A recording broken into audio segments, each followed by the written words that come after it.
Hello friends, welcome to Vamja education. ચાલો હવે આપણે જોવાના છીએ ધોરણ 9 વિષય ગુજરાતી દ્વિતીય પરીક્ષા આઈએમપી. આપણે જોઈએ છીએ લાસ્ટ મિનિટ જે રિવિઝન કરીએ છીએ તેમનો છે પાર્ટ 2. પાર્ટ 1 ની અંદર 10 ક્વેશ્ચન આપણે એકદમ વ્યવસ્થિત રીતના શીખી ગયા છીએ. હવે આપણે પહોંચ્યા છીએ પાર્ટ 2. તો ચાલો ફટાફટ આપણે ક્વેશ્ચન્સ જોઈએ. પરંતુ તમને ખ્યાલ છે એની પહેલા તમારે વિડીયોને લાઈક કરવાનો છે, ચેનલને સબસ્ક્રાઇબ કરવાની છે.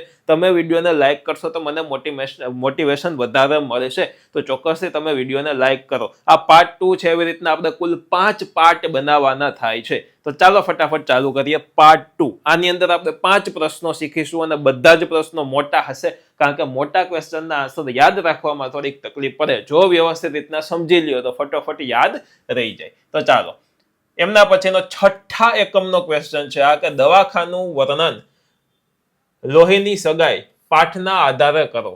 દવાખાનું વર્ણન આપણે લોહીની સગાઈ જે પાઠ છે તેના આધારે આપણે વર્ણન કરવાનું છે. તો દવાખાનામાં દર્દીના સંબંધીઓ બેઠા હતા. જો દવાખાનું હોય ત્યાં દર્દીના સંબંધી બેઠા હોય છે. સ્વજનોએ ઘરેથી લાવેલું ભોજન દર્દીઓ જમી રહ્યા હતા. નર્સો દર્દી સાથે હસીને વાત કરતી હતી. જો સગાવાલા હતા તે બેઠા હતા, બરોબર. જે સગાવાલા છે એટલે કે સ્વજનો છે, જે ઘરેથી લાવેલું ભોજન છે તે દર્દીઓ જમતા હતા. પછી નર્સ છે તે સરસ રીતના દર્દી સાથે વાત કરતા હતા. એક ગાંડી બાઈને ધણીએ લાવેલ દવાખાનું ખાઈ લેવા સમજાવ્યું, પણ બાઈએ છણકો કર્યો. નર્સે ખીજાયા વગર મોં ધોવરાવ્યું, રૂમાલથી મોં લૂછ્યું. જો નર્સે શું કર્યું કે ખીજાયા વગર મોં ધોવરાવ્યું, પછી મોઢાને લૂછી પણ દીધું. અને અમૃત કાકીએ મંગુ વિશે સૂચન કર્યું તો પણ નર્સે સંતોષપૂર્વક જવાબ આપ્યો. બહુ શાંતિથી સરસ રીતના જવાબ આપ્યો. અમૃત કાકીને દર્દીઓના ખંડમાં જઈને જોવાની ઈચ્છા હતી, પણ અંદર જવાની ના પાડે છે. મંગુને નર્સના હાથમાં સોંપતા અમૃત કાકી છૂટા મોયે રડી પડે ત્યારે ડોક્ટર, મેટ્રન અને નર્સના હૈયા ભરાઈ આવે છે. પણ તરત જ નર્સના હૈયા ભરાઈ આવે છે, પણ તરત જ મંગુને લલચાવે છે અને નજીક આવતા જ એનો હાથ પકડી અને હળવેથી અંદર લઈ જાય છે. નજીક આવે મંગુ, એને લલચાવે, લાલચ આપે.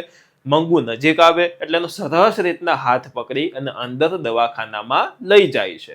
તો આ હતો ક્વેશ્ચન. ચાલો નેક્સ્ટ ક્વેશ્ચન જોઈએ. મોસ્ટ આઈએમપી છે. હવે છે કાવ્ય પંક્તિ સમજાવવાની છે. કાવ્ય પંક્તિ ખાસ તમારે તૈયાર કરી લેવાની છે. આ કાવ્ય પંક્તિ છે કામ કરે ઈ જીતે, આવડો મોટો મલક આપણે બદલે બીજી કઈ રીતે. બરોબર, આ કાવ્ય પંક્તિને આપણે સમજાવવાની છે.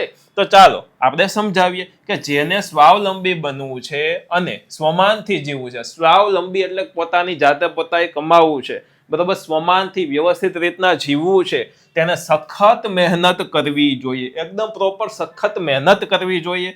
ભારતની દિશા બદલવી હોય તો આર્થિક વિકાસ કરવો હોય તો સૌએ મહેનત કરીને દેશના વિકાસમાં પોતાનું યોગદાન આપવું જોઈએ. જો આપણે બધા મહેનત કરશું તો ભારતનો વિકાસ થશે અને ભારતના વિકાસમાં પણ આપણે સૌએ યોગદાન આપવું જોઈએ. જેમ કે જે કામ કરે છે તેની જીત થાય છે. જે કામ કરે તેની જીત થાય. જો તમે કામ કરશો, વ્યવસ્થિત વાંચશો તો જ તમને સારા માર્ક આવશે, બરોબર. આ આઈએમપી ક્વેશ્ચન તમે ખાલી જોઈ લ્યો તો સારા માર્ક ન આવે. આને તમારે સાથે સાથે પાકા પણ કરવા પડે. 1 થી 2 વાર વિડીયો જોઈને રિવિઝન કરવા પડે. અને આ પાર્ટ 2 છે, હવે આ તમારે 5 પાર્ટ તમારે વ્યવસ્થિત જોવા પડે તો તમારે એની અંદરથી તમને આવડે અને વ્યવસ્થિત તમારે પાકો કરવું પડે. આમ આ પંક્તિઓમાં પરિશ્રમનું મહત્વ દર્શાવ્યું છે. મેં તમને એક ક્વેશ્ચન વ્યવસ્થિત સમજાવી દીધા હોય તો તમને પાકું કરવું બહુ સહેલું થઈ જશે. પછી તમે તમારી ભાષામાં લખી શકો, બરોબર. એવું નથી કે બેઠે બેઠું આ જ લેંગ્વેજમાં તમારે પેપર ભરવાનું. ઓકે, તો તમે તમારી ભાષામાં પણ પેપર ભરી શકો છો. એટલે કે થોડા ઘણા વાક્ય રચનામાં ફેર થાય તો ચાલે. ચાલો, છાલ છોતરા અને ગોટલા પાઠમાંથી આપણને શું શીખવા મળે છે, આને હું વધારે મોસ્ટ આઈએમપી કહીશ. આ ક્વેશ્ચનમાં મેં સ્ટાર કરી દીધો છે, બરોબર. પહેલા પાર્ટ અને બીજા પાર્ટ આ બેયમાં થઈને મેં આ ક્વેશ્ચનને ખાસ સ્ટાર કરેલો છે. તમે પાકો કરી લેજો. તો આ પાઠમાંથી મુખ્ય વાત એ શીખવા મળે છે કે આપણે સ્વચ્છતા પ્રત્યે જાગૃત નથી. છાલ છોતરા અને ગોટલામાં શું હતું કે આપણે સ્વચ્છતા પ્રત્યે જાગૃત નથી. જ્યાં સ્વચ્છતા હોય ત્યાં પ્રભુતાનો વાસ હોય. આથી આપણે મંદિરો અને તેની આસપાસ પરિસરને સ્વચ્છ રાખવા જોઈએ. મંદિરોને સ્વચ્છ રાખવા જોઈએ અને આસપાસના જે પરિસરો છે તેને સ્વચ્છ રાખવા જોઈએ. ક્યાં કચરો ન કરવો જોઈએ, જાહેર સ્થળોને પણ સ્વચ્છ રાખવા જોઈએ. ઉનાળામાં ચારે બાજુ કેરીના ગોટલા ફેંકવાને બદલે કચરા પેટીમાં નાખવા જોઈએ. ઉનાળામાં તો તમે જોવો તો કેરીના ગોટલા ગમે ત્યાં ફેંકી દે લોકો.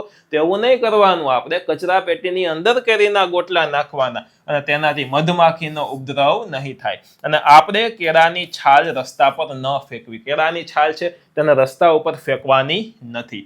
ટૂંકમાં સિંગના ફોતરા હોય કે નાળિયેરના છોતરા તેને રસ્તામાં આવતા જતા કચરા પેટી દેખાય એમાં નાખી દેવા જોઈએ. ઘર, સ્થળો, મંદિર, જાહેર રસ્તા કે જાહેર સ્થળોને સ્વચ્છ રાખવા એ આપણી ફરજ છે. અને આ વાતને લેખકે દ્રષ્ટાંતો દ્વારા કાવ્ય પંક્તિ અને ફિલ્મી ગીતોની પંક્તિઓ ટાંકી અને વ્યંગ્યાત્મક એટલે કે એક જાતના અલગ ટોણા મારીને આપણી ટોણા મારવાની શૈલીમાં એટલે કે વ્યંગ્યાત્મક શૈલીમાં સમજાવી છે. અને આપણી આવી અણધર કુટેવો દૂર કરવાની વાત કવિ છે, લેખક છે, તેને કરેલી છે. તો આ ક્વેશ્ચનનો આન્સર હતો. બરોબર, આપણે આપણી ભાષામાં લખવાનું કે ક્યાંક ઉનાળામાં કેરીના છોટલા બહાર ન નાખવા જોઈએ, સિંગના ફોતરા બહાર ન નાખવા જોઈએ. બરોબર, એવી બધી વસ્તુ તમારે સરસ રીતના લખી દેવાની એટલે માર્ક સરસ આવી જશે.